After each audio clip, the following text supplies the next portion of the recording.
మంచిర్యాల జిల్లా మందమర్రి మండలం బొక్కలగుట్ట గ్రామంలో గాంధారి మైసమ్మ జాతర అంగరంగ వైభవంగా కొనసాగుతుంది.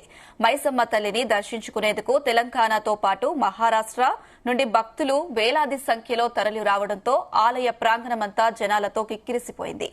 ఈ వేడుకల్లో మంత్రి వివేక్ వెంకటస్వామి పాల్గొన్నారు. బోనం నెత్తిన పెట్టుకుని ఆలయం వరకు చేరుకుని అమ్మవారికి మొక్కులు సమర్పించారు. మున్సిపాలిటీలో మన బొక్కలగుట్ట గ్రామం దగ్గర గాంధారి మైసమ్మ ఆలయం ఉంది. ఇక్కడ ఈ రోడ్ హైవేలో చాలా యాక్సిడెంట్స్ అవుతున్నాయి. మనం ఇక్కడ గాంధారి మైసమ్మ ఆలయం కట్టుకుందామని చెప్పి ఇక్కడ లోకల్ స్థానికులందరూ కూడా వారు కలుసుకొని ఈ ఆలయం కట్టడం జరిగింది. నిజంగానే 21 సంవత్సరాల నుంచి వీరు ఈ బోనాలు పండుగలు ఈ గాంధారి దగ్గర జరుపుకుంటున్నారు.